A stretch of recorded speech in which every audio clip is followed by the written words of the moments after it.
Paz de Cristo a todos, bienvenidos al último capítulo referente al estudio de la carta de Pablo a los Efesios. Y bueno, hoy vamos a concluir hablando un panorama general de esta carta. 4 hombres salieron de la ciudad de Roma. Era alrededor del año 62 después de Cristo. Y estos hombres estaban en camino hacia la provincia de Asia, que estaba localizada en lo que se conoce en el presente como Asia Menor. Estos hombres llevaban consigo 4 de las composiciones más sublimes de la fe cristiana.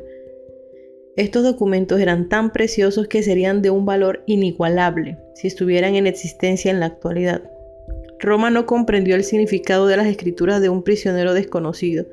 Si ellos se hubieran dado cuenta de qué se trataba, entonces habrían detenido a estos hombres y les habrían arrebatado esos documentos.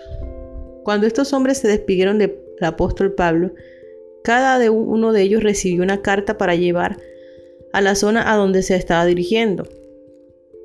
Estas 4 cartas se encuentran en la palabra de Dios y han sido llamadas las epístolas de la prisión, porque Pablo las había escrito mientras se encontraba en la prisión en Roma, mientras esperaba presentarse ante Nerón, quien era el César de esa época en particular. Pablo, como ciudadano romano, había apelado su caso ante el César y estaba esperando ser escuchado por él.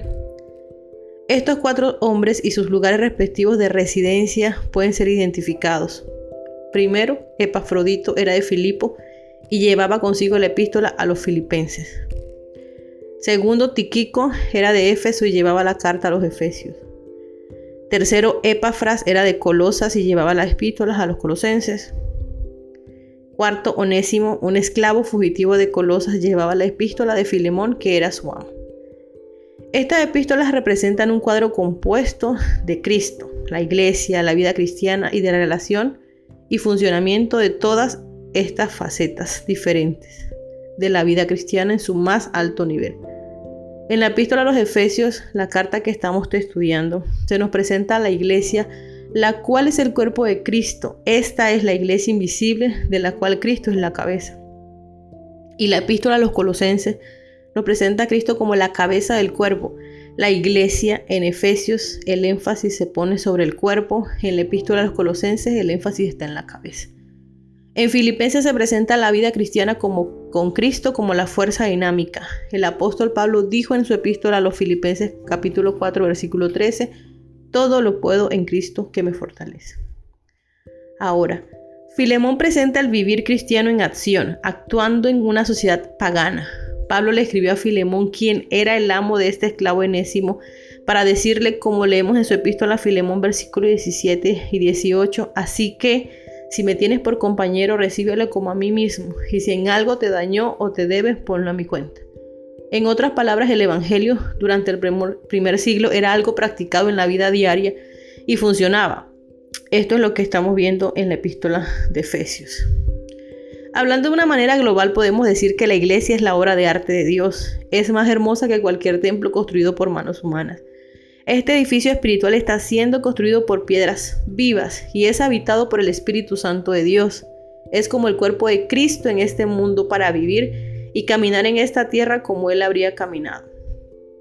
Para luchar contra las artimañas del enemigo espiritual, el diablo, y algún día la iglesia será presentada a Cristo como un esposo. Ahora Pablo, cuando estaba en Éfeso, porque esto es algo importante que decir, es realmente algo emocionante el poder visitar los lugares donde estaban las 7 iglesias de Asia Menor. Éfeso era una gran ciudad y esa iglesia era la principal de estas 7 iglesias de la región. El Espíritu Santo no permitió a Pablo en su segundo viaje misionero que entrara a la provincia de Asia, donde Éfeso era uno de los principales centros. En el libro de los Hechos de los Apóstoles, capítulo 16, versículo 6, leemos, y atravesando Frigia y la provincia de Galacia les fue prohibido por el Espíritu Santo hablar la palabra en Asia. Es decir, que el Espíritu Santo les bloqueó el camino y le dijo a Pablo, tú no puedes ir allí ahora. Ahora no sabemos el motivo, pero sabemos que el tiempo de Dios es perfecto. Así fue que este hombre continuó su viaje hacia el oeste, a Macedonia, Filipos, hasta Berea y luego visitó Atenas y siguió hasta Corinto. Luego del camino de regreso, Pablo visitó Éfeso. Y cuán grande fue la oportunidad que se le presentó al apóstol entonces, que en el capítulo 18 y versículo 19 de Hechos leemos, y llegó a Éfeso y los dejó allí, y entrando en la sinagoga discutía con los judíos. Pablo quedó tan favorablemente impresionado por las oportunidades para un trabajo misionero que prometió regresar, lo cual hizo en su tercer viaje misionero. Allí descubrió que otro misionero llamado Apolos había estado allí en el intervalo entre su segundo y su tercer viaje. Apolos había predicado solo sobre el bautismo de Juan y no sobre el evangelio de la gracia del Señor Jesucristo. En aquel entonces, Apolo no sabía acerca del Señor Jesucristo, pero más adelante él mismo se convirtió en un gran predicador del evangelio. Pablo comenzó entonces un ministerio de gran alcance en Éfeso. Por 2 años enseñó en la escuela de alguien llamado Tirano, y el evangelio penetró en cada centro de la provincia de Asia. Evidentemente fue en este tiempo que las iglesias mencionadas en el segundo y tercer capítulo de Apocalipsis fueron fundadas por el ministerio de Pablo. Después de haber visitado Turquía, de haber visto la zona y de haber leído mucho sobre las excavaciones que han sido hechas allí, estamos convencidos de que el mayor ministerio que el evangelio ha tenido jamás tuvo lugar en lo que hoy conocemos como la Turquía moderna. En aquel día, como en el día de hoy, había millones de personas viviendo en esa región. Era el corazón mismo del Imperio Romano.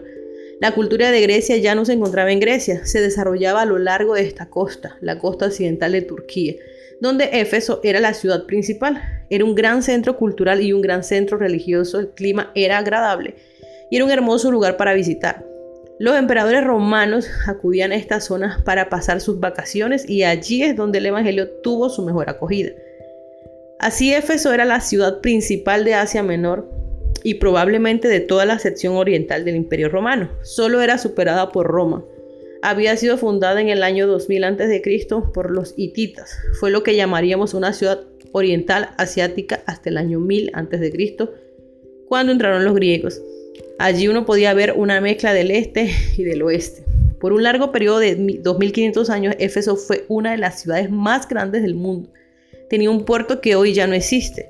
Se encuentra actualmente obstruido por sedimentos y el mar se encuentra a varios kilómetros. Cuando Pablo fue a esa ciudad, al entrar al puerto y desembarcar, se encontró con una calle muy hermosa de mármol blanco. Era una calle muy ancha y el mármol para su construcción había sido traído de las canteras del monte Prión. El templo de Diana en Éfeso era una de las 7 maravillas del mundo antiguo. Fue el mayor templo griego jamás construido, 4 veces más grande que el Partenón, pero muy similar a él. Fue construido en un pantano sobre un fundamento artificial de pieles y carbón vegetal, de manera que no era afectado por terremotos. El arte y las riquezas de los ciudadanos de Éfeso contribuyeron a su embellecimiento. Tenía 127 hermosas columnas, algunas de ellas artísticamente talladas y pintadas. El templo también guardaba grandes obras de arte, como por ejemplo un cuadro que representaba a Alejandro Magno arrojando un rayo. Y dentro de ese hermoso templo se encontraba el ídolo de Diana. No era la hermosa Diana de la mitología griega, no era la diosa de la luna, era la concepción oriental de la diosa de la fertilidad, un ídolo de madera vulgar con muchos pechos. A la sombra de este templo tenían lugar todo tipo de prácticas inmorales. Y con la fabricación de santuarios o templecillos de plata que todos los visitantes se llevaban como recuerdo, se había desarrollado un floreciente comercio que proporcionaba grandes ganancias a los fabricantes. Así que esa fue la ciudad a la cual Pablo llegó primero. Se dirigió a la sinagoga y allí habló valientemente por espacio de 3 meses. Luego fue a la escuela de Tirano y allí continuó por 2 años. Dice Hechos 19:10, de manera que todos los que habitaron en Asia, judíos y griegos, oyeron la palabra del Señor Jesús. Este fue probablemente el momento culminante del trabajo misionero de Pablo. Él consideró a Éfeso como su gran oportunidad y se quedó allí más tiempo que en cualquier otro lugar. Los habitantes de Éfeso escucharon más enseñanzas bíblicas de Pablo que los de otros pueblos, y ese fue el motivo por el cual él pudo escribirles sobre las profundas verdades que esta epístola contenía. Efectivamente, Pablo podría escribir más adelante su carta a los Corintios 16, 8 y 9 diciendo: pero estaré en Éfeso hasta Pentecostés, porque se me ha abierto una puerta grande y eficaz, aunque muchos no son los adversarios. Como la predicación de Pablo perjudicó el negocio de los plateros, surgió una gran oposición y como resultado se produjeron grandes disturbios en la ciudad. Pablo estaba predicando el evangelio del Dios viviente y sobre la vida que hay en Jesucristo. Dios le protegió de forma sobrenatural y le animó a continuar en su labor.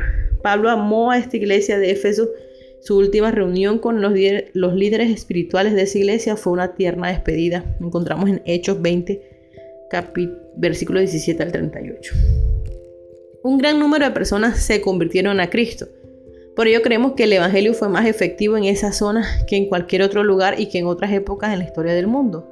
Aunque la iglesia fue la de más alto nivel espiritual, nos resulta sorprendente que viviendo aquellas personas en una ciudad pagana comprendieran también las verdades de esta carta. Si no hubiera sido ese el caso, Pablo no les habría escrito a los creyentes de Éfeso en esos términos. Además, en el libro de Apocalipsis encontramos que Éfeso fue la primera de las 7 iglesias de Asia mencionada en una serie de iglesias que nos ofrecen cierta descripción del desarrollo general de la historia de la iglesia. Allí vemos que Éfeso se destacó como la iglesia de mayor profundidad espiritual. La epístola a los Efesios es muy lógica. De los 6 capítulos, los primeros 3 tratan sobre el llamado celestial de la iglesia y sus doctrinas. Los últimos 3 capítulos tratan sobre la conducta terrenal de la iglesia, lo cual es muy práctico. Es que la iglesia tiene una cabeza, la cabeza de la iglesia es Cristo, y Él está en el cielo.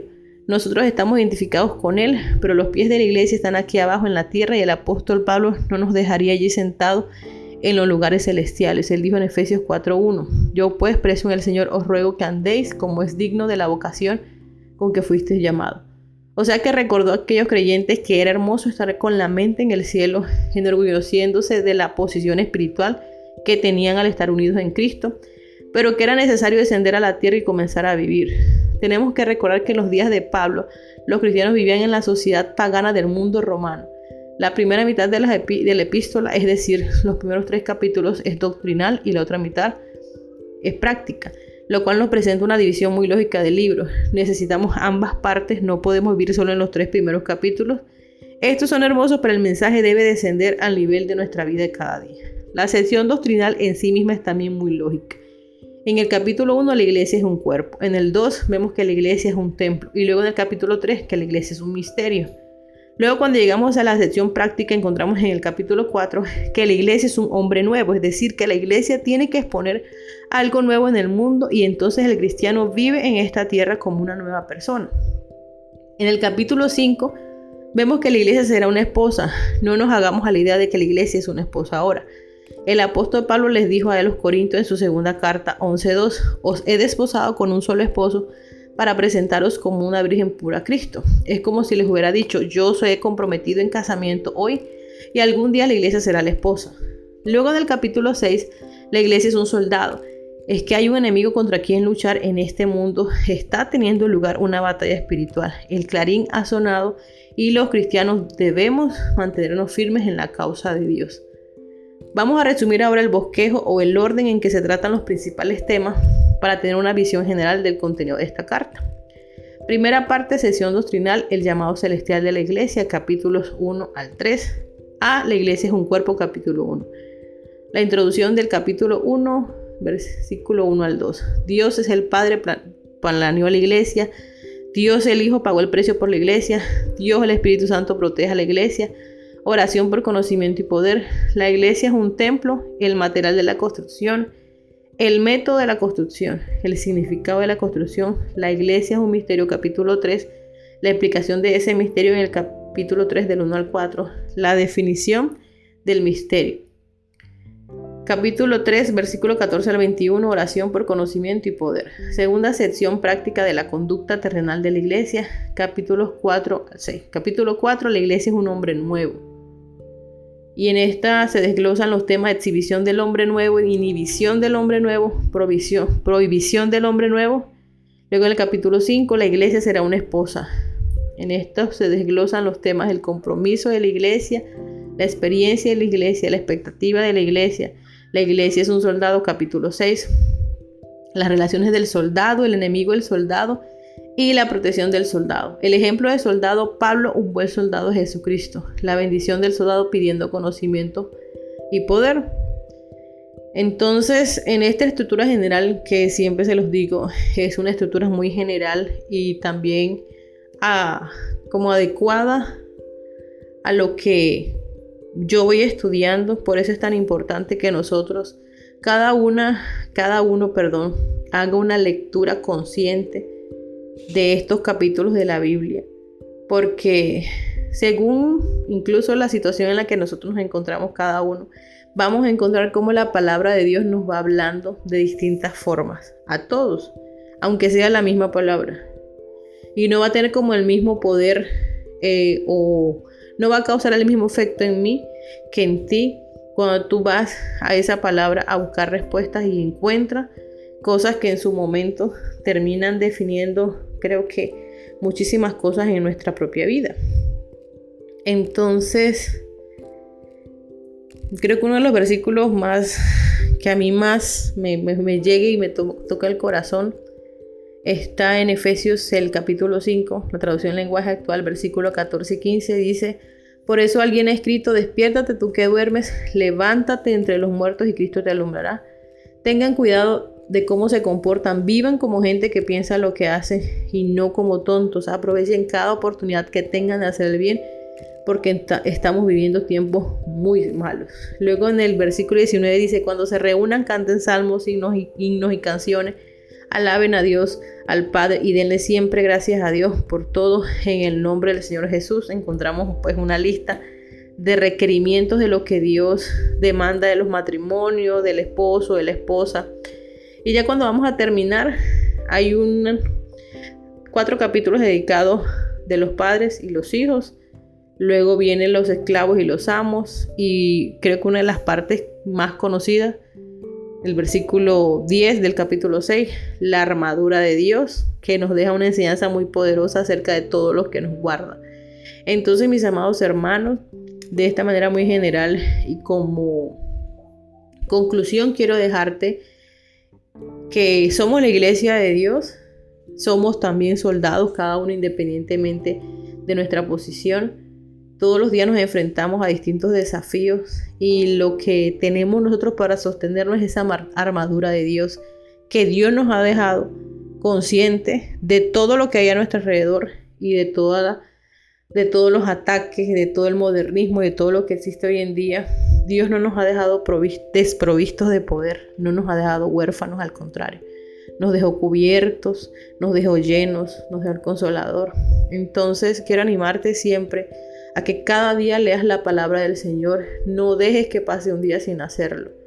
En ella encontramos respuestas. En la oración es como un monólogo, nosotros hablamos, pero en la lectura de la palabra de Dios es donde Dios nos habla a nosotros. Y por eso es tan importante, fundamental.